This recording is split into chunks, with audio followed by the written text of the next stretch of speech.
뒷골목의 대부가 문화를 진짜 이끌고 있다? 영컬처를 이끌고 있는 브랜드를 알아보는 404. 그 20번째 시간. 후지와라 히로시입니다.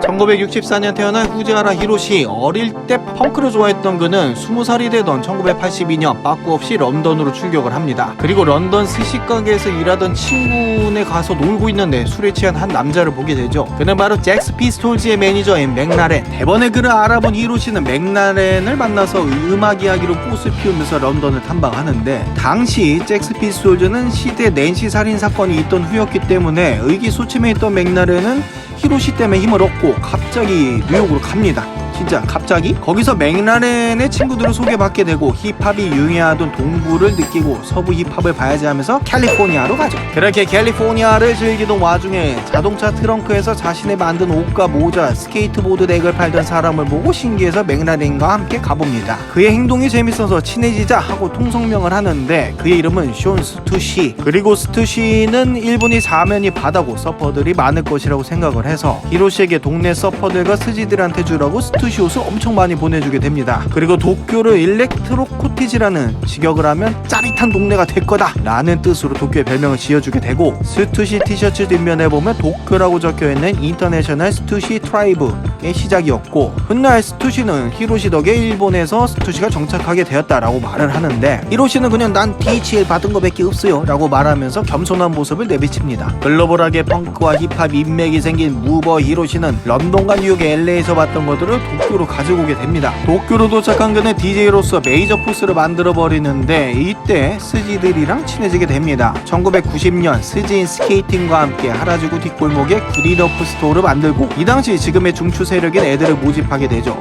니고와 준한테는 나우이어 스토어를 컨설팅해주고, 스케이팅에게 테츠와 히카루로 도와서 FPAR과 바운티헌트를 만들어라 라고 해주고, 신스케와 함께 메이저 포스를 운영하는 동시에 언더커버, 베이프, 네이버우드, 더블탭스를 만들려는 동생들의 뒤를 봐주고, 친구인 히요나가 히로우미의 소프넷 창립을 돕고, 오리가 와코마리아의 첫 음악 컬렉션을 만드는데 도움을 주죠. 그리고 그가 좋아하던 요시도 포토한테 가서 헤드포토를 만들자고 제안을 하면서 헤드포토를 만들고, 카브엔트의 창립을 돕죠. 도쿄로 돌아와서 7년 만에 이런 것들이 이뤄낸 그는 이전 스투시가 지어준 별명인 일렉트로 코티지라는 이름의 브랜드를 잠깐 하게 되었는데, 이때 두 개의 번개 모양을 만들었고 2003년까지 일렉트로 코티지를 유지했습니다. 그리고 바로 그 후에 만들어진 브랜드가 프라그먼트라고 할 수 있죠.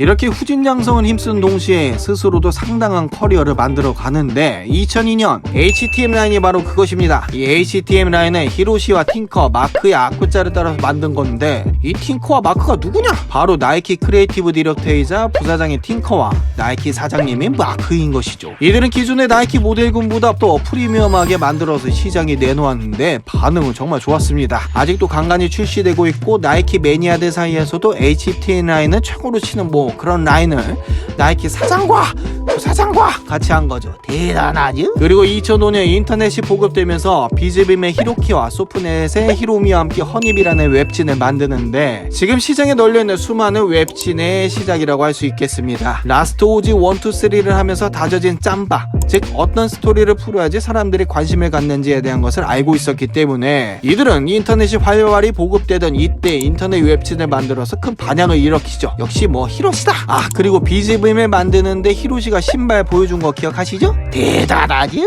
또한 일본이 주구장창 소비하는 청바지를 토대로 일찍이 리바이스 재팬 라인이 만들어졌는데, 차이점이라곤 통과 기장뿐이었습니다. 하지만 06년 리바이스는 히로시와 손잡고 팬홈 라인을 만들어내는데, 보다 더 일본의 색채가 강하게 풍겨오도록 만들었죠. 도락보다는 아직도 키링을 주로 차고 다니는 일본 젊은이들을 위한 D링이 있는 청바지를 만들고, 뒷주머니에는 큰 번개 모양과 별이 5개! 우리나라에서는 유명하지 않지만 중화권에서는 못 사서 안달이 난 제품입니다. 콧대 놓고 장인정신을 고집하는 리바이스가 일본에서 대박을 친 엔지니어 라인 이후에 아시아를 겨냥해서 콜라보를 한 것이 바로 히로시였죠. 대단하지? 그리고 2011년 미야시타 공원 근처에 스타벅스를 디자인하는데 꼭 생김새가 주유소같이 생겼습니다. 근데 이거는 진짜 주유소를 모티브한 것이 맞고 카페인을 충전하러 오라 그랬다는데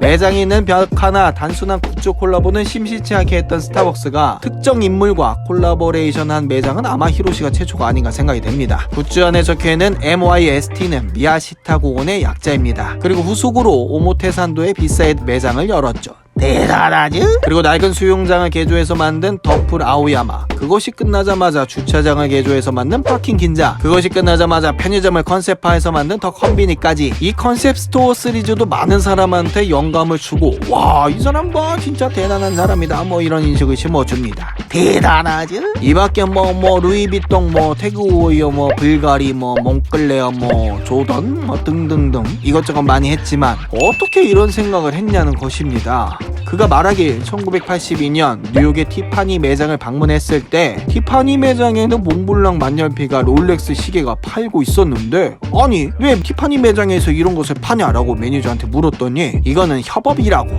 몽블랑과 롤렉스 로고 옆에 있던 이 티파니 로고를 보여줬다고 하는데 이것에 영감을 받아서 뭐 이렇게 됐다고 하죠. 뭐 티파니 대단하지?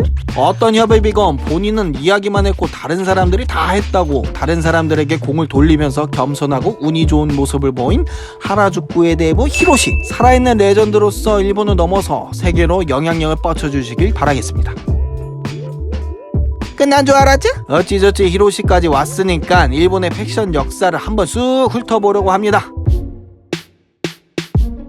일본의 패션은 종전 후부터 급변하기 시작하는데 미국의 아이비리그 스타일이 각광받던 시기였습니다. 이때 이시조라는 사람은 진짜 아이비리그 스타일을 가져오겠다 하면서 미국으로 떠나버리게 되죠. 그리고 돌아와서 만든 벤이라는 의류회사에서 아이비라는 아이비리그 모티브로 한 의류를 발매합니다. 같은 시기 쿠로소라는 사람은 이 아이비리그 스타일에 취하면서 글을 쓰게 되고 이 글은 자라나던 시미즈 케이조가 훔쳐보던 형의 책인 맨즈클럽에 적히게 됩니다. 이 쿠로소는 훗날 이시조 켄스케와 함께 벤을 이끌어가죠. 이들이 대박을 친 건 1964년 도쿄올림픽에서 참가하던 외국인들이 신은 컨버스를 보고 컨버스 로고 대신 벤 로고를 넣어서 벤 스니커즈를 만들어서 출시했는데 이게 대박이 났죠. 그리고 1960년대까지 일본은 미제 청바지가 유행하던 시기였는데 캐피탈의 창립자 토시키오 히라타가 코지마에서 신혼을 즐기고 있을 때였습니다. 이때 코지마의 청바지 회사인 마로우 클로징은 뻣뻣한 데님이 아닌 부드러운 데님으로 일본에서 유행이 됐는데 아이비리그 스타일의 미제보다는 히피 스타일의 마로우 청바지가 어울렸던 탓이죠. 이때 히피 문화인 히피주쿠 스타일이 유행을 하게 됩니다. 그리고 코지마에서 만들어진 청바지 브랜드들이 인기를 얻자 코지마 청바지 회사들의 미국식인 이름인 빅존, 에드윈, 밥슨, 존블로 개명을 하게 됩니다. 일본의 미국식 브랜드 이름 짓기 시작이라고 할 수 있죠. 1970년대 들어서 메이드 인 USA가 일본을 강타하고 레드윙, 제이프레스, 패들턴, LL빈, 에디바우어, 더도스페이스가 자리를 잡죠. 이때 레드우드가 각광받던 샵이었고 그곳에는 시미즈 케이조, 다이키 스즈키가 있었습니다. 본격적으로 일본은 아메카지에 접어드는 구간이라고 할 수 있습니다. 또한 요지 야마모토, 레이카 쿠보, 이세이 미야케 등 신진 패션 디자이너들이 고급스러운 라인을 만들고 있었죠. 그리고 훗날 리고가 취직하게 될 뽀빠이도 1976년도에 만들어집니다. 이 뽀빠이 매거진은 메이드 인 USA에서 근무하던 사람들로 채워져 나가죠. 이때 슬슬 일본의 경제 상황은 나아지고 있었습니다. 그래서 뽀빠이는 스케이트보드, 롤러스케이트, 서핑 등을 주제로 한 새로운 룩을 제안하기 시작하였는데 이 기점에서 태어난 편집샵이 바로 핑크 드래곤, 하라주쿠와 시부야 사이에서 만들어진 이 매장은 뽀빠이에서 선보인 룩들을 주로 다뤘는데 이것들이 잘 팔리자 근처에 파라다이스 게러지가 만들어집니다. 이 매장은 훗날 와코마레아의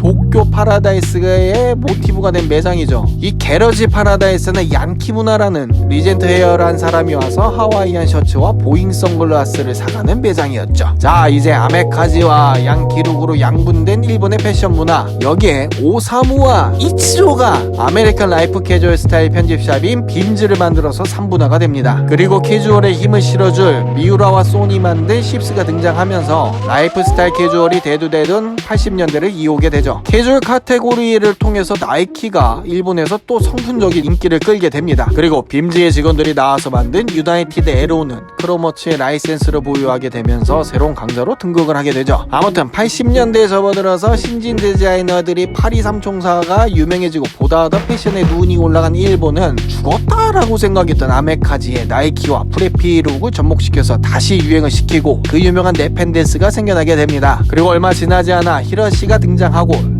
스트릿의 황금기인 90년대를 거쳐 지금 많은 스타일들이 유행이 없이 펼쳐지고 있죠. 일본의 문화 중 가장 큰 특징이라고 할 수 있는 것은 유행을 따라하기보다는 본인의 스타일을 고수한다는 것, 참 본받을 만한 점이라고 생각합니다. 길고 길었던 일본 편이 일단락되었는데 아직 못 다룬 일본 브랜드들이 많습니다. 이런 브랜드들은 머지않은 시간에 다루도록 하겠습니다. 404의 한마디입니다.